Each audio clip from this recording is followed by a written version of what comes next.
ஏன் sir Vijay Sethupathi sir உங்ககிட்ட ஒரு கேள்வி கேட்கணும். இந்த பீடையும் அந்த பீடையுடைய காதலனையும் அவன் அதான் ஒரு ஆம்பளை பொறுக்கி ஒரு பொம்பளை பொறுக்கி. யார் ஆம்பளை பொறுக்கி? பார்வதி. யார் பொம்பளை பொறுக்கி? ஆபேஸா கமருதீன்.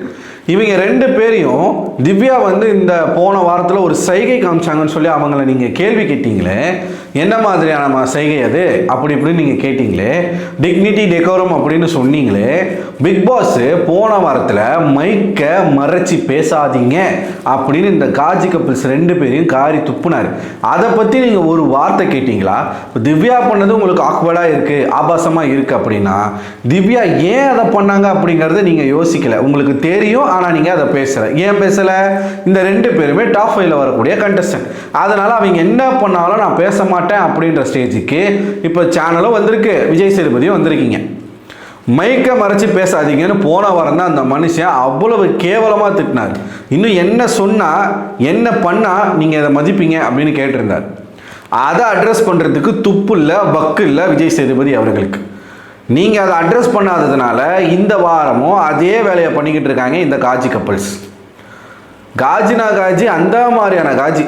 நீங்கள் லிட்ரலாக நீங்கள் பார்க்கலாம், அங்கே கேப்டன்சி டாஸ்க்கு ஆக்டிவிட்டி ஏரியாவில் நடந்துக்கிட்டு இருக்கு. இங்கே இவங்க பண்ணிக்கிட்டு இருக்கிறத பாருங்கள். ஸ்லீவ்லெஸ் ட்ரெஸ் போட்டு உட்காந்துருக்காங்க. பார்வதி முதுகு பின்னாடி கை வச்சுக்கிட்டு இருக்காரு கமருதீன். அதுக்கப்புறமா தோளில் சாஞ்சி படுத்துக்கிட்டு இருக்காரு. என்னென்னமோ இப்படி பிடிச்சிக்கிட்டான். இப்படி பிடிச்சிக்கிட்டு அப்படியே அந்த ஃபோட்டோஸ்லாம் என்கிட்ட இருக்குது, நான் காட்டுறேன். இப்படி பிடிச்சிக்கிட்டு இருக்கான். அவங்க ஒரு மாதிரி அரோரா கிட்ட பேசாத அப்படின்னு சொல்லி அவங்க ஒரு இடத்துல சண்டை போடுறாங்க. இது லிட்ரலாக சார் எல்லையை கலந்து போய்கிட்டு இருக்கு சார். இன்னொன்று என்னென்னா, இவங்க ரெண்டு பேரும் ஒரு பிளானை போட்டாங்க. என்னென்னா, இப்போ Parvathi house cleaning team, Kamaruddin kitchen டீமில் போட்டிருக்காங்க. கமருதீன் பாத்ரூம் கிளீனிங்க்கு போகிறேன் அப்படின்னு அடம் பிடிக்கிறாப்புல. எதுக்காக பாத்ரூம் கிளீனிங் போகணும்னு அவர் அடம் பிடிக்கிறார் அப்படின்னா, பாத்ரூம் கிளீனிங் போனால் அங்கே பாத்ரூம் கிளீன் பண்ண போகணும். அந்த டைமில் பார்வதி வந்தாங்க அப்படின்னா அங்கே லைட்டாக ஒரு ரொமான்ஸ் பண்ணலாம் அப்படின்ற ஒரு ஈன புத்தியை வச்சு யோசிக்கிற ஒரு ஆளை போயிட்டு இந்த மாதிரி சைகை காமிச்சது உங்களுக்கு தப்பாக இருக்குது இல்லையா? அப்போ சைகை காமிச்சது உங்களுக்கு அஃபெக்ட் ஆகுது. இவங்க பண்ணுற இந்த கன்றாவியான விஷயங்கள் உங்களுக்கும் உங்கள் சேனலுக்கும் அஃபெக்ட் ஆகலை, ஆனால் அது பார்க்குற மக்கள் எல்லாருக்கும் அஃபெக்ட் ஆகுது. போன வாரம் சொல்லி அந்த விஷயம் பிக் பாஸே விட்டு சரி ஓகே என்னதான் இருந்தாலும் நீங்கள் என்னுடைய கண்டஸ்டன்ட்டு இன்றைக்கி தான் கொஞ்சம் பெருமையாக பேசல, சப்போர்ட் பண்ணார் சொல்லி இன்னைக்கு நைட்டு மைக் இந்த மேடம் இப்படி கீழே மறைச்சி வச்சுட்டு அந்த மைக் கேப்சூல் இருக்கு இல்லையா, கமருதீனோட மைக் கேப்சூலை மறைச்சிட்டு பேசிக்கிட்டு இருக்காங்க. லிட்டரலாக அரை மணி நேரம் குசு குசுன்னு பேசிக்கிட்டு இருக்காங்க. பிக் பாஸ் வாயவே திறக்கலை. அப்போ இப்படி பண்ணுற ரெண்டு பேரை அங்கே கண்டஸ்டன்ஸ் என்ன பண்ணுவாங்க? அரோரா கிட்ட கமருதீன் போய் என்ன கேட்குறான் அப்படின்னா, துஷார் வெளில போயிட்டான், அவன் என்னை மறந்துடுவான்னு நினைக்கிறேன், அதனால் நீ துஷார் இடத்துக்கு வந்துரு. லிட்ரலாக அந்த பொண்ணை கேரக்டர் அசாசினேட் பண்ணுறான். அந்த பொண்ணை அப்படிப்பட்ட பொண்ணு தான் வச்சுக்கோங்களேன். இருந்தாலும் ஓப்பனாக ஒரு மீடியாவில் ஒரு பொண்ணை அவன் கேரக்டர் அசாசினேட் பண்ணுறான். இதையெல்லாம் நீங்கள் கேட்க மாட்டீங்க. ஆனால் ஒருத்தவங்க ஒரு சைகை காமிச்சாங்கன்றத பெருசாக வச்சு நீங்கள் பேசுவீங்க. அப்போ உங்ககிட்ட எங்கே இருந்து ஒரு தப்புக்கான நியாயம் நீதி கிடைக்கும்? இந்த ஷோ 18+ஆ சொல்லிடுங்க. எஸ், இது 18+ ஷோ, இதெல்லாம் இங்கே ஒரு பெரிய விஷயம் இல்லைன்னு நீங்கள் சொல்லிடுங்க. நாங்கள் அதை பற்றி பேசலை. தமிழ்நாட்டில் இருக்கிற அத்தனை மக்களும் பார்க்குறாங்க. தமிழ்நாட்டில் இருக்கிற மக்கள் மட்டும் பார்க்கல, எந்தெந்த நாடுகளில் தமிழர்கள் வாழ்கிறாங்களோ அந்தந்த நாடுகளில் இருக்கக்கூடிய மக்கள் அனைவரும் பார்க்குறாங்க.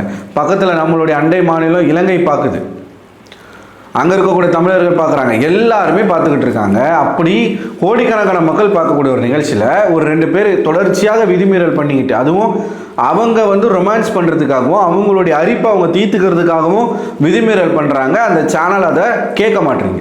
ஒரு பக்கம் இவங்க ரெண்டு பேர் இப்படின்னா, இன்னொரு பக்கம் எஃப்ஜேன்னு ஒருத்தன் இருக்காங்க. எஃப்ஜே முதல்ல ஆதிரியை யூஸ் பண்ணான், ஆதிரியை யூஸ் பண்ணி விட்டான், அந்த பொண்ணு வெளில போயிடுச்சு. மக்கள் ஆதிரியை தூக்கி போட்டாங்க. மறுபடியும் வீட்டுக்குள்ளே ஆதிரி எஃப்ஜேவை எக்ஸ்போஸ் பண்ணியிருக்காங்க. கேமரா முன்னாடி சொல்லியிருக்காங்க, நாமினேஷனில் சொல்லியிருக்காங்க, வீக்கெண்டில் சொல்லியிருக்காங்க. வியானா அப்படிங்கிற அந்த தற்குறி அதுக்கும் தெரியும். வியானா ஆதிரி சொல்கிற எல்லாத்தையும் கேட்டிருக்கு. 2 பேரும் ரொம்ப நெருங்கி பழகினாங்க. முத்தம் கொடுக்க போனான், கட்டி பிடிச்சான், எல்லாமே அவன் பண்ணான்.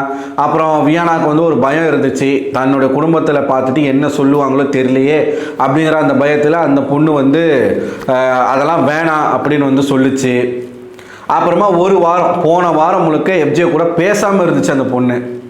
எஃப்ஜே விட்டு தள்ளி இருந்துச்சு. சரி ஓகே, மறுபடியும் வியானா வந்து கம்பேக் பண்ணிட்டாங்கப்பா, மறுபடியும் வியானா வந்து வந்துட்டாங்க, வெளியில் வந்துட்டாங்க அப்படின்னு நினச்சா அந்த வாரத்தில் ஏதாச்சும் அவங்களுக்கு ஹிண்ட்டு கொடுத்தாங்களா என்னன்னு தெரியல, பிரிஞ்சிருந்தாங்க.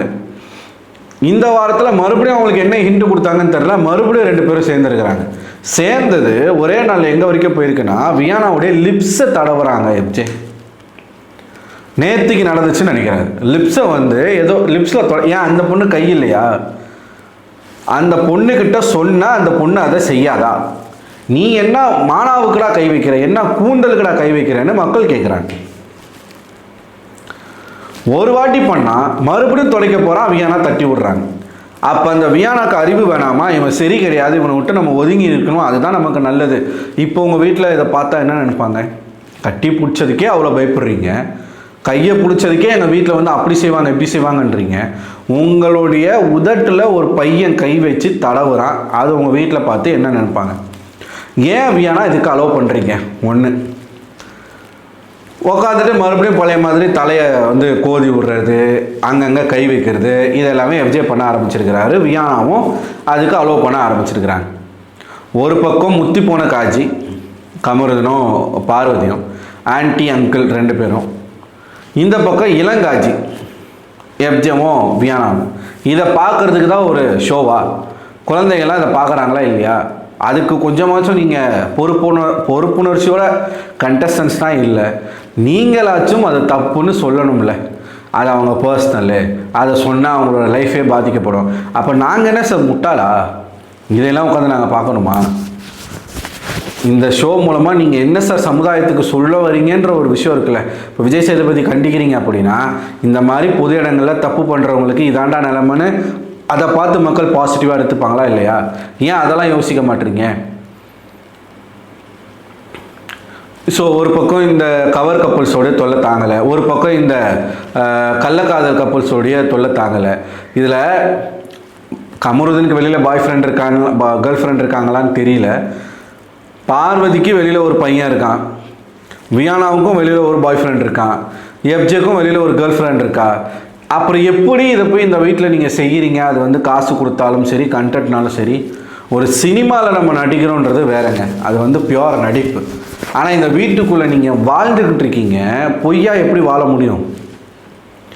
இந்த கேள்வி எனக்குள்ளே ஓடிக்கிட்டு இருக்கு. சேம் பிக் பாஸும் இந்த விதிமீறல்களை கண்டுக்காமல் இருக்கிறாங்க. அப்போ அவங்களுக்குன்னு ஒரு ஸ்பேஸை நீங்கள் கொடுத்துட்டீங்கல்ல.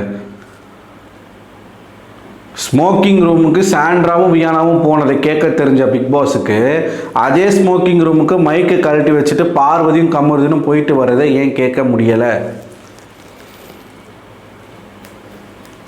இப்படி பல கொஸ்டின்ஸ் இருக்குது. ஆனால் இவங்க இந்த கொஸ்டின்ஸ்க்கெலாம் என்ன பதில் வச்சுருக்காங்கன்னு தெரில.